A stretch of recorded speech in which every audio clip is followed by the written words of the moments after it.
ಜಿಲ್ಲೆಯ ರಾಜ್ಯ ಖಜಾಂಚಿಯಾಗಿ ಮಾತಾಡ್ತಿದ್ದೀನಿ. ಮಾನ್ಯ ಮಾಧ್ಯಮ ಮಿತ್ರರೇ, ಸಿಂಗಾಟಕದನಹಳ್ಳಿ ಚಿಕ್ಕಬಳ್ಳಾಪುರ ತಾಲೂಕು ನಂದಿ ಹೋಬಳಿಯ ಒಂದು ಸಣ್ಣ ಗ್ರಾಮ. ಆದರೆ ಅದು ನೆಲೆಗೊಂಡಿರ್ತಕ್ಕಂಥದ್ದು ಈ ವಿವಾದಕ್ಕೆ ಒಳಪಟ್ಟಿರ್ತಕ್ಕಂಥ ಆಸ್ತಿ ಇದೆಯಲ್ಲ, ಆ ಭೂಮಿ ಏನಿದೆ ಅದು ಪ್ರೈಮ್ ಲೊಕೇಶನ್ ಅಂತ ಹೇಳಕ್ಕೆ ಇಷ್ಟಪಡ್ತೀನಿ ನಾನು. ಏನು ಪ್ರೈಮ್ ಲೊಕೇಶನ್ ಅಂದರೆ, ಸಮಸ್ಯೆ ಸೃಷ್ಟಿಯಾಗಿರೋದೇ ಇಲ್ಲಿ.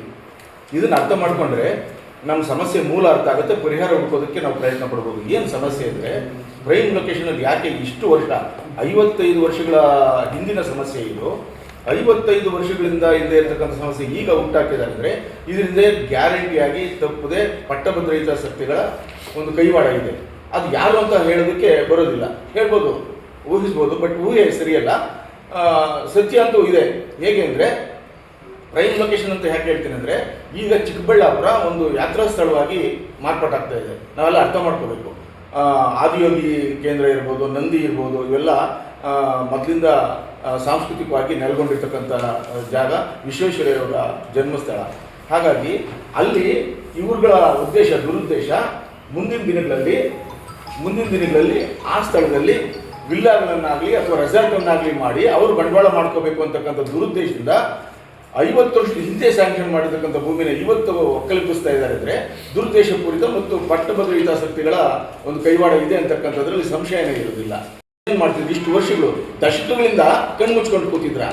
ಸ್ಯಾಂಕ್ಷನ್ ಮಾಡುವಾಗಿಲ್ಲದೆ ಇರತಕ್ಕಂಥ ಒಂದು ಅರಣ್ಯ ದಿಢೀರ್ನ 20 ವರ್ಷಗಳ ನಂತರ ಇಲ್ಲಿಂದ ಬಂತು. 90ರ ಸಾಲಿನಲ್ಲಿ ಅರಣ್ಯ ಅಂತ ಆಗಿದ್ದಾಗ 90ರ ಸಾಲಿನಿಂದ ಈ 30 ವರ್ಷಗಳವರೆಗೆ ಅರಣ್ಯ ಏನು ಕಣ್ಮುಚ್ಕೊಂಡು ಕೂತಿತ್ತ. ಯಾಕೆ ಅವರು ವಶಕ್ಕೆ ತಗೊಂಡಿಲ್ಲ? ಈಗ ಅರಣ್ಯ ಅಂದರೆ ಹಲವಾರು ವಿಧಗಳಿದೆ, ನಮಗೆ ಗೊತ್ತಿದೆ. ನ್ಯಾಚುರಲ್ ಆಗಿ ಸ್ವಾಭಾವಿಕವಾಗಿ ನಿರ್ಮಾಣ ಆಗಿರ್ತಕ್ಕಂಥ ರೂಪುಗೊಂಡಿರ್ತಕ್ಕಂಥ ಅರಣ್ಯಗಳು ಒಂದು ಕಡೆ ಆದರೆ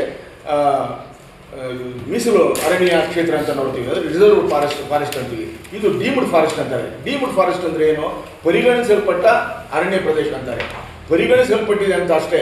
ಪರಿಗಣಿಸಲ್ಪಟ್ಟಿರೋದು ಹೆಂಗೆ ಅರಣ್ಯ ಅಂತ ಪರಿಗಣಿಸಲ್ಪಡುತ್ತೆ ಒಂದು ಅರಣ್ಯ ಅಂದರೆ, ಅರಣ್ಯ ಅಂತ ಅಂದ ತಕ್ಷಣ ಅರಣ್ಯದಲ್ಲಿ ಇರಬೇಕಾಗಿರ್ತಕ್ಕ ಮರಗಳೇನೋ ಆ ಮರಗಳ ದಪ್ಪ, ಕಾಂಡದ ದಪ್ಪ, ಎತ್ತರ ಪ್ರತಿಯೊಂದನ್ನು ಕೂಡ ಲೆಕ್ಕಕ್ಕೆ ಬರುತ್ತೆ. ಅದಕ್ಕೊಂದು ಕ್ರೈಟೀರಿಯಾ ಇದೆ. ಈ ರೀತಿಯ ನಿರ್ದಿಷ್ಟವಾದಂಥ ಗಾತ್ರದ, ನಿರ್ದಿಷ್ಟವಾದಂಥ ಮರಗಳನ್ನು ನಿರ್ದಿಷ್ಟವಾದಂಥ ಸಂಖ್ಯೆಯಲ್ಲಿ, ನಿರ್ದಿಷ್ಟವಾದಂಥ ವಿಸ್ತೀರ್ಣದಲ್ಲಿದ್ದರೆ ಮಾತ್ರ ಅದನ್ನು ಅರಣ್ಯ ಅಂತ ಕನ್ಸಿಡರ್ ಮಾಡಲಾಗುತ್ತೆ. ಅಲ್ಲಿ ಸಿಂಗಾಟಕದನಹಳ್ಳಿಯಲ್ಲಿ ಈ ಸರ್ವೆ ನಂಬರ್ಲಿ ಏನು ಇವತ್ತು ದಲಿತರನ್ನು ಒಕ್ಕಲೆಂಬಿಸ್ತಾ ಇದ್ದಾರೆ, ಆ ಒಂದು ಭೂ ಪ್ರದೇಶದಲ್ಲಿ ಯಾವ ಮರಗಳಿದ್ದಾವೆ, ಆ ಥರದ ಕ್ರೈಟೀರಿಯಾ ಪ್ರಕಾರ, ಮಾನದಂಡದ ಪ್ರಕಾರ, ಅರಣ್ಯ ಇಲಾಖೆ ಕಾನೂನಿನಂತೆ ಮಾನದಂಡದ ಪ್ರಕಾರ ಎಷ್ಟು ಮರಗಳಿದ್ದಾವೆ, ಇವರು ಡೀಮ್ಡ್ ಫಾರೆಸ್ಟ್ ಅನ್ನೋದಾದರೆ ಮರಗಳಿದ್ದರೆ ಅರಣ್ಯ ಪ್ರದೇಶ ಅಂತ ಪರಿಗಣಿಸಲ್ಪಡುತ್ತೆ ಅಂತ ಹೇಳ್ತೀವಿ. ಡೀಮ್ಡ್ ಅಂದರೆ ಅದೇ ಅರ್ಥ. ಡಿಕ್ಷನರಿ ಮೀನಿಂಗ್ ಇರ್ಬೋದು, ಅರಣ್ಯ ಇಲಾಖೆದಿರ್ಬೋದು. ಆದರೆ ಡೀಮ್ಡ್ ಅನ್ನೋದಕ್ಕೆ ಅಲ್ಲಿ ಅರ್ಥನೇ ಇಲ್ಲ, ಡೀಮ್ಡ್ ಫಾರೆಸ್ಟ್ ಅಂತಾರೆ. ಇದನ್ನು ನಾವು ಅರ್ಥ ಮಾಡ್ಕೊಂಡಾಗ ಮಾನ್ಯ ಮಾಧ್ಯಮ ಮಿತ್ರರು, ನಿಮಗೂ ಅರ್ಥ ಆಗುತ್ತೆ, ಸಾರ್ವಜನಿಕರಿಗೆ ಅರ್ಥ ಮಾಡಿಸ್ಬೇಕು ಅಂತ ನಮ್ಮ ಪ್ರಯತ್ನ. ಇದ್ರ ಹಿಂದೆ ಪಟ್ಟಭದ್ರ ಹಿತಾಸಕ್ತಿಗಳಿದೆ. ಆದ್ದರಿಂದ ನಾವು ದಲಿತರು ಅಲ್ಲಿನ ಭೂಹೀನರ ಪರವಾಗಿ ನಿಂತಿದ್ದೀವಿ.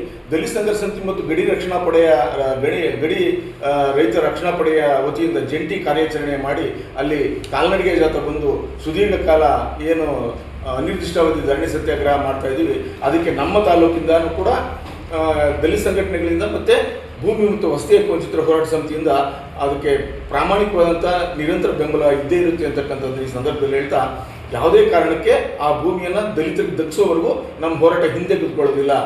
ಇದಕ್ಕೆ ಜವಾಬ್ದಾರಿ ನಿನ್ನೆ ಒಂದು ಮಾತು ಬಂತು.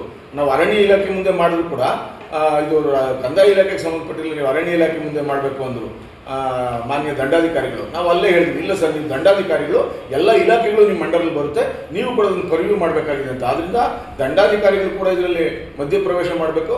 ಯಾವುದೇ ಕಾರಣಕ್ಕೆ ಜಿಲ್ಲಾ ದಂಡಾಧಿಕಾರಿಗಳಾಗ್ಬೋದು ಅಥವಾ ತಾಲೂಕು ದಂಡಾಧಿಕಾರಿಗಳಾಗ್ಬೋದು, ಈ ಥರ ಸಮಸ್ಯೆಗಳು ನಮ್ಮ ತಾಲೂಕಲ್ಲೂ ಮರುಕಳಿಸ್ದಂಗೆ ಮುನ್ನೆಚ್ಚರಿಕೆ ವಹಿಸೋದಕ್ಕೂ ಕೂಡ ಈ ಕಾರ್ಯಕ್ರಮ, ಈ ಹೋರಾಟ ಮೂಲಭೂತ ಆಗಬೇಕು ಅಂತಕ್ಕಂಥದ್ದು ನನ್ನ ಕಳಕಳಿ ಮನವಿ.